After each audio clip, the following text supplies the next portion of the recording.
আমরা এই জাতীয় প্রদর্শনী দেশে হয় এবং আরও হওয়া উচিত, কিন্তু পার্টিসিপেশন একটু কম। আপনি জানেন যে 1.5-2 বছরের একটা পলিটিক্যাল ক্রাইসিস দেশ অতিক্রম করেছে। এখন একটা নতুন রাজনৈতিক সরকার এসেছে। আমরা যারা এই দেশীয় ম্যানুফ্যাকচারিং শিল্পের সাথে জড়িত, আমরা আশা করছি একটা স্থিতিশীল ব্যবসা বান্ধব রাজনৈতিক পরিস্থিতি দেশে বিরাজ করবে। এটা হলেই দেশে ব্যবসা বাণিজ্য বাড়বে, আমাদের লোকাল ইন্ডাস্ট্রি গ্রো করবে, এক্সপোর্ট মার্কেট গ্রো করবে। আমাদের এই ইন্ডাস্ট্রিটার এক্সপোর্ট সম্ভাবনা ব্যাপক। আমাদের ভিতরে আমরা কেউ অনেকেই এক্সপোর্ট করছি অলরেডি।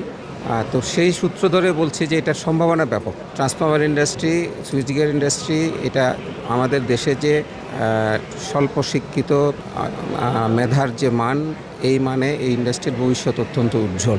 আমরা আশা করব এই পরিস্থিতির উন্নতি হলে আমাদের এই জাতীয় মেলার উপকারভোগীর সংখ্যা বাড়বে। আহ্বান জানাচ্ছি প্রকৌশলী এবং শিল্পোদ্যোক্তা সবাই মেলায় এসে আমাদের এই যারা অংশগ্রহণ করছেন সবার এই স্টলগুলো দেখে, পণ্য দেখে উৎসাহিত হবেন। সবাইকে আমন্ত্রণ জানাই। এনার্জি ক্রাইসিস যেটা হচ্ছে সেটা খানিকটা ম্যানেজমেন্ট ক্রাইসিস। আমাদের দেশে আমরা কিন্তু মোটামুটি ভালোই উৎপাদন সক্ষমতা অর্জন করেছিলাম, পাশাপাশি শিল্পও বেড়েছে, যে কারণে চাহিদা বাড়লে স্বাভাবিকভাবে একটু ক্রাইসিস তৈরি হয়। নতুন সরকার এসছে, তাদের একটু সময় দিতে হবে। আশা করছি তারা নতুন পাওয়ার জেনারেশন নিয়ে ভালোভাবে চিন্তাভাবনা করবে এবং সেটা মিটে যাবে।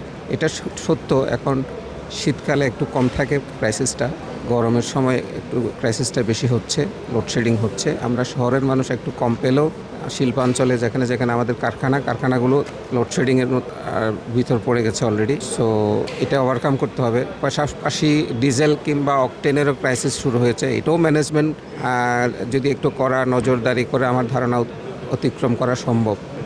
এসব ব্যাপারে নতুন মন্ত্রী সচিবরা যারা আছেন সবাই মনোযোগ দিলে পরিস্থিতি উন্নতি হবে আশা করছি।